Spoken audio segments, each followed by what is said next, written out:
This week's episode is regarding things that you need to do to increase your probability of success. And it's removing 4 Ds from your life and adding 4 Cs to your life. Real business owner. Whatever your situation is currently is not your forever situation. That's really what real business owners is, man. Like, we don't care where you come from, where are you going? Our goal and our job is to reduce the mistakes that you have to make or the money that you have to lose. You want to be an entrepreneur, you want to be successful, don't give up. You learn, adjust, and continue to move forward. Welcome back to the Real Business Owners Podcast with myself, Trevor Cowley. Hope you guys are kicking ass, taking names. My heart goes out to you guys for those that are in the arena building something special.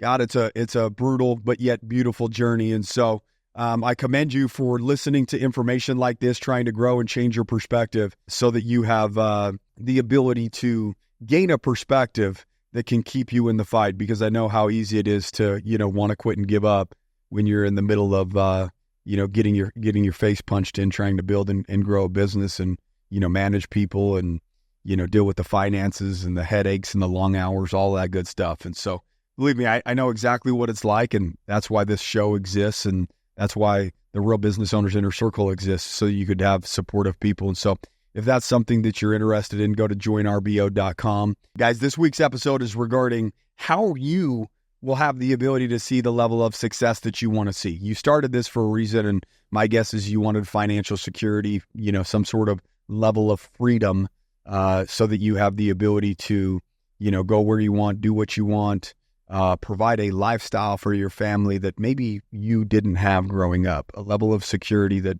was absent to you in your youth. I know that rings true for me. And so this week's episode is regarding things that you need to do to increase your probability of success. And it's removing 4 Ds from your life and adding 4 Cs to your life.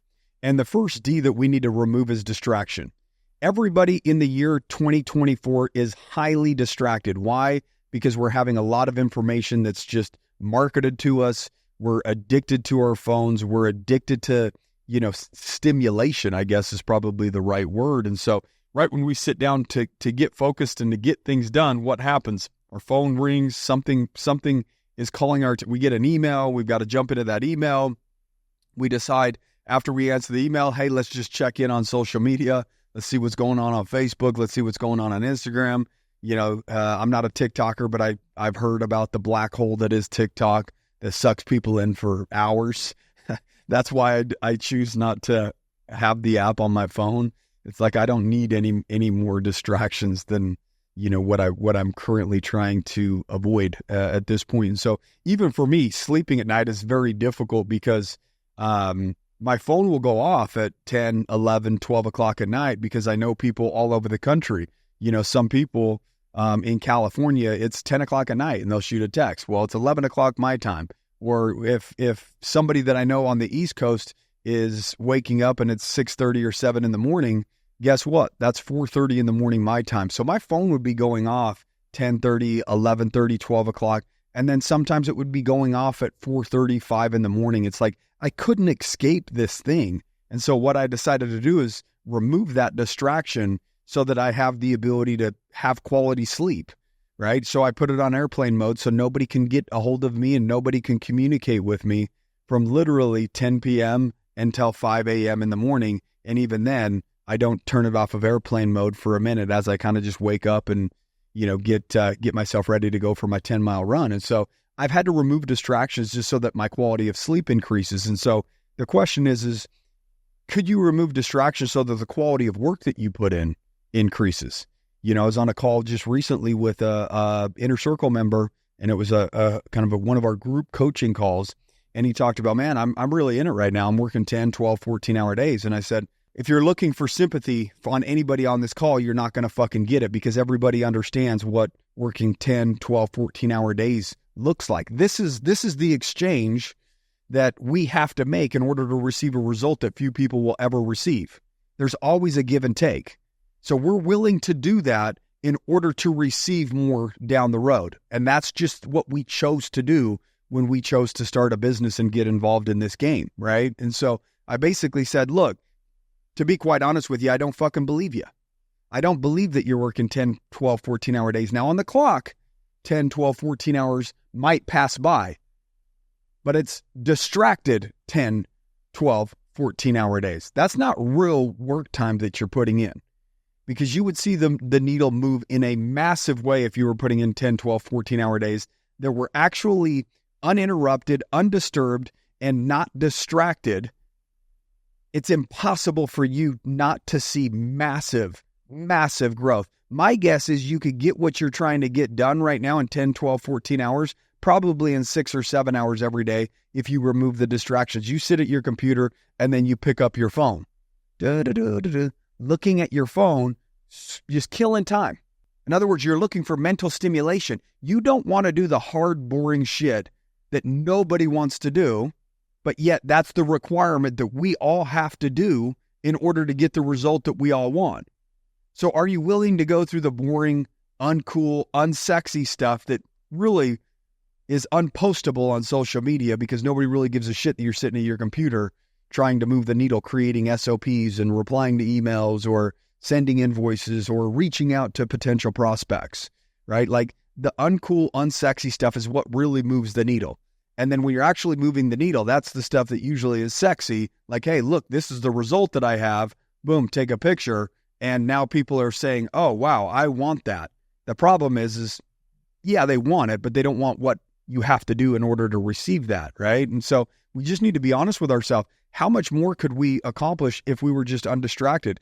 What would our quality of work look like on a day-to-day basis if we remove some of the distractions? It's up to you to create an environment, whether that is airplane mode or whether that's putting your phone in a completely different room for, 2 hours out of the day and you just have 2 hours uninterrupted, that allows you to get in some sort of flow state where you can really move the needle within that, because most people aren't even getting into a state where they're being highly productive, because as they're starting to do the work, they get bored and then they pull out the distraction. In other words, their phone, and are giving themselves that little, artificial dopamine hit as they're scrolling and, see that cool motivational video and feels cool, whatever. You put your phone down, you do 10, 15 minutes, distraction again, right? Like we're all guilty of it. So I'm not going to sit here on some pedestal and say, hey, I've never done that before. I'm just as guilty as anybody else. And that's why I'm discussing it, is because like employees will do it, business owners will do it, but how many show up in an undistracted way? How many people show up undistracted and are willing to work more than everybody else?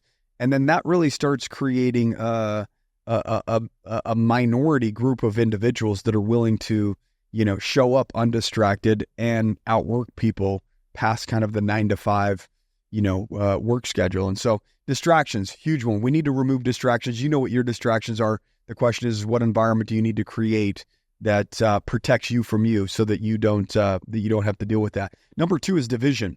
Where's the division in your life? Everybody's facing something right now, right? You might be divided with yourself. Do I want to do this? Do I not want to do that? That division with yourself is creating doubt, which is the other D, right?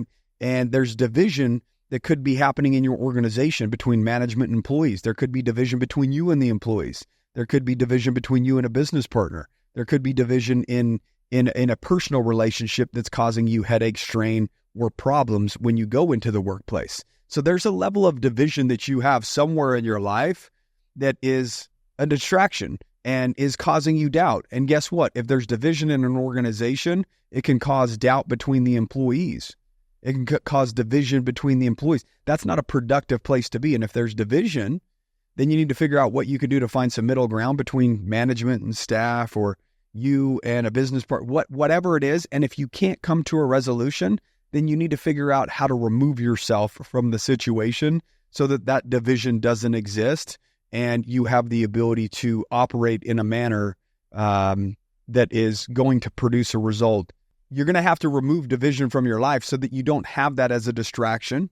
And that division creates doubt, and doubt is the next one, right? So let's get rid of the division so that there's no longer doubt moving forward and there's no longer that distraction. And so doubt is the third D that needs to be removed from your life.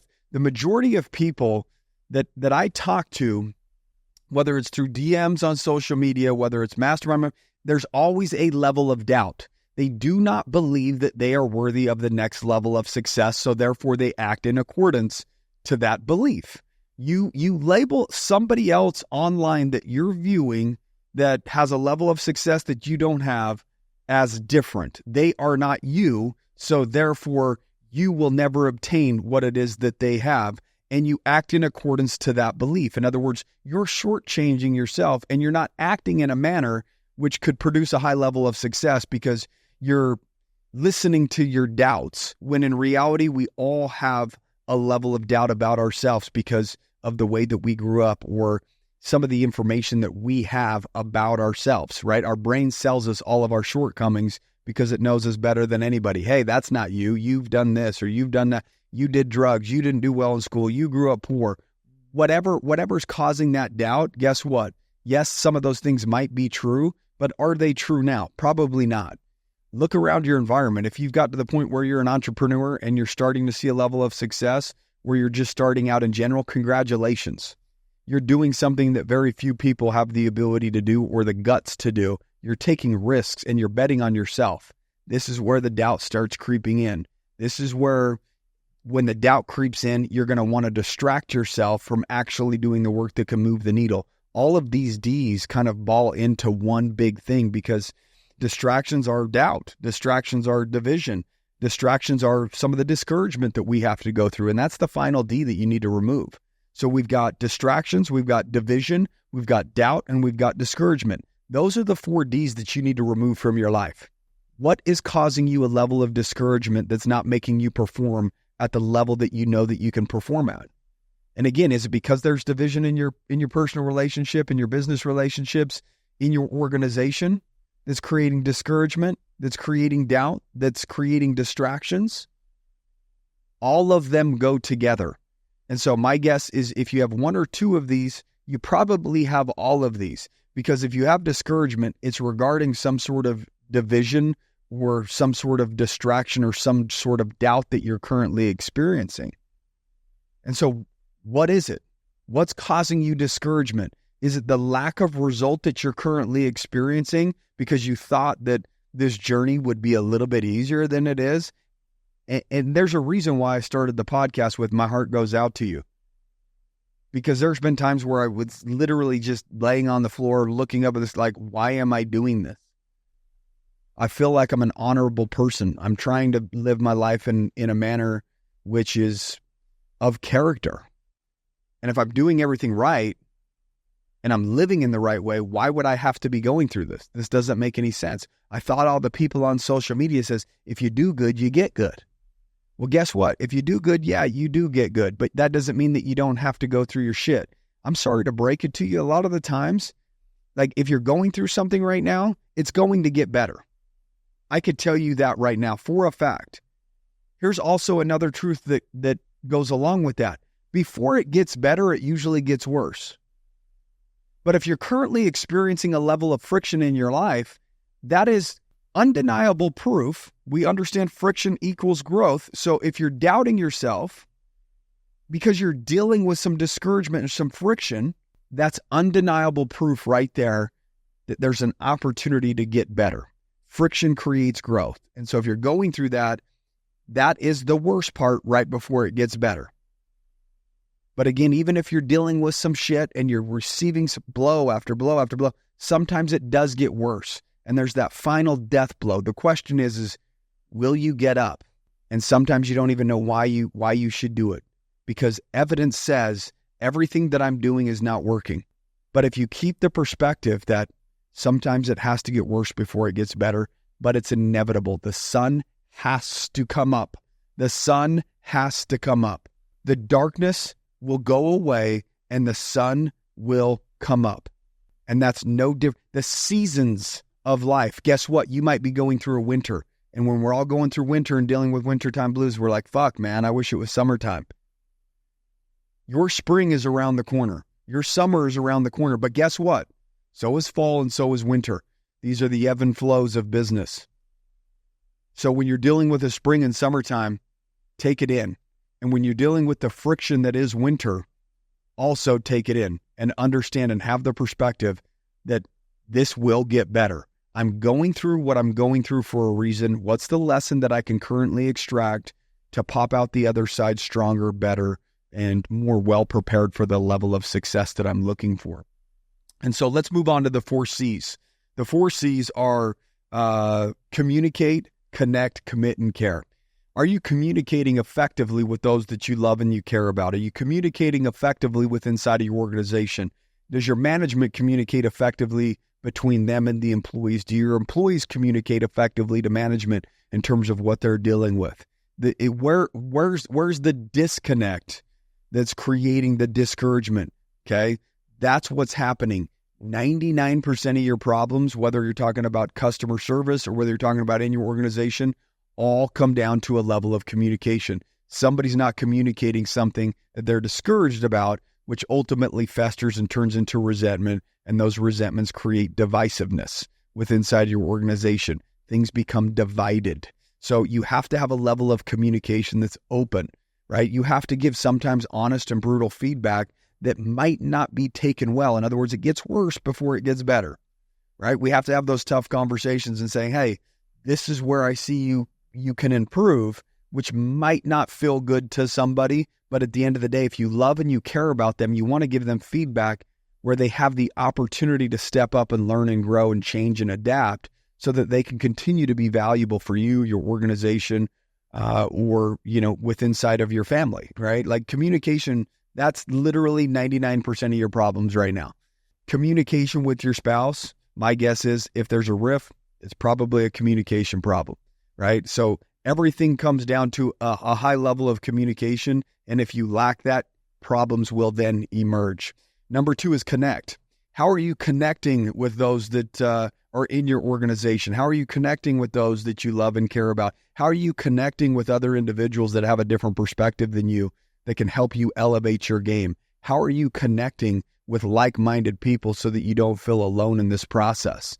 Connection is a huge part of one of the 6 human needs. And if you're not creating connection between people within your organization, with your management, with the employees, and they don't feel a level of connection and a level of communication, that's where, again, disconnect starts happening and confusion and discouragement. So if we have these C's, it's going to automatically remove the D's that I talked about for the most part outside of the distractions, because you can really communicate well, connect. You could be committed to what you're trying to do and you could care for people. But at the end of the day, distractions are going to be something that has the ability to take you out regardless of any of those things. So in regards to the next C, it's commit, right? We're a level of commitment. So what's the level of commitment that you need in order to get where you're trying to go? And again, if we have a high level of commitment, we're going to have a higher probability of removing distractions. And so we need to commit. Like my bracelet right now that's on my wrist, it's been on my wrist, says committed. And it says, and it's been there since December. And I'm going to wear it for all of 2024. The word of the year for me was passion. Passion means to bear, suffer, or endure. And I'm committed to doing what I said I was going to do, and that's run 10 miles every single day, combined with my second workout for all of 2024. And this year I'm going to complete the 1,000 two-a-days by September 28th this year. But I'm also committed, so I make commitments within commitments, to doing a full year, 2024, breaking over 4,000 miles in terms of my running. So I have a bracelet that says committed, that I see every single day, all the days that I don't want to do it, all the days that it was 20 something mile an hour winds, 16 degrees and snowing, when it was raining, when it was hot, when I was tired, when I was sick and throwing up, but still going out there. I said I was committed and I'm going to do it regardless. That's the level of commitment that you're going to need to see any level of success that you want. Those that don't feel good or kind of have a head, they'll call it a day. Michael Jordan didn't call it a day when it was Game 6 against the Utah Jazz and he had a flu. He still showed up and he got his numbers and he performed in the way that he knew he needed to in order to get the job done. My guess is, a week later, he would have kicked himself in the ass if he said, hey, I'm going to sit this one out. Like my guess is right now, I'm talking about it because it was something that was so great that so few people, somebody can't even go to work, sit at a desk if they have the flu. And he performed at a high level in the NBA finals on a game and still produced. Like, that's called commitment. And if you're committed to what it is that you're trying to do, nothing, and when I mean nothing, I mean nothing, is going to stop you from getting there. You can continue to use whatever excuse that you want to use that's holding you back from being all in and committed. But you and I both know that's all it is. It's just an excuse. The last C is care. Do you really care about the people that you surround yourself with? Do you care about your employees? Do you care about your management? Do you want to see them win? Caring, there's no substitute for it. We can have core values and we can say, hey, follow these core values. Like, cool. If they know that you care, they'll fight to the death for you. They'll show up every single day for you in a manner that's productive, not only for you, but for them.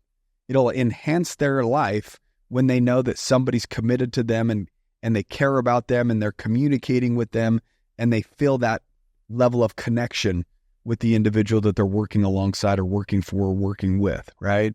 And so the 4 Ds, we need to remove distraction, division, doubt, and discouragement from our life.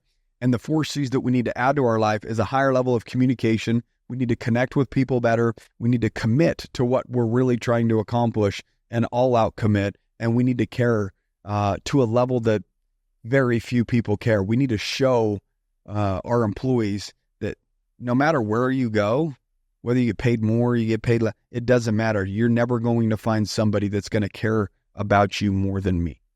And I feel like, I've done a pretty good job of some of those things, and I have work to do on some of these other things. And, this was a lesson for me personally that I literally have saved on my computer because it hit home for me. We're all human beings. We all get distracted. We all get discouraged. We all experience doubt. And we all get to the point of our life where there's some level of division. It just doesn't sit well with us, or it doesn't feel good. So how can we combat that? We can communicate to those people a little bit better so that we're not so discouraged, right? That there isn't that divisiveness. We can commit at a level that we've never committed before. We can care to a level that very few people care.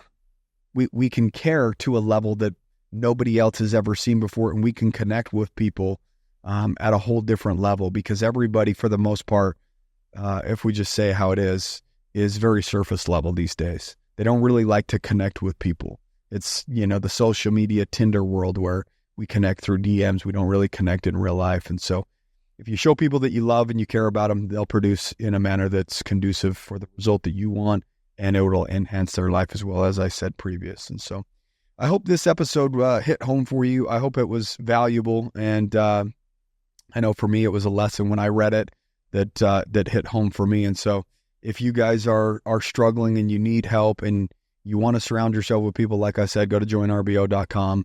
We would love to have you a part of our group.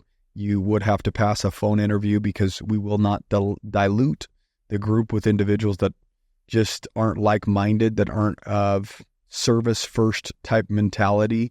This isn't a group where we have a bunch of takers that just go in there and want to advertise their own business. This is a group for people that want to develop themselves as an individual and develop professionally, so that they have the ability to, write their own paycheck and they can live a little bit more abundantly based upon who they are, not just necessarily going in there and saying, hey, I want to fish for business. But don't get me wrong, there's plenty of people doing business amongst each other within the group because they know, like, and trust each other, because they're on calls with each other, all that good stuff. And so we also have the RBO Live in September. It's September 28th. It's literally my 1,000th day of my 2-a-days. And after the meetup, I'm going to do my 2,000th workout at a gym with anybody that wants to attend that with me. So I think that would be a pretty cool memory. But you can go to rbolive.com. We literally have like 25 tickets remaining. It's going to be a very intimate setting, maybe about 100 people. And, if you're wanting to be one of those 100, there's 25 tickets remaining, and we haven't really advertised it. So I don't think it's going to be difficult to get 25 more people. For the most part, I'm just letting people know in the DMs. Anyways, wish you guys well. If you need anything, send us a DM.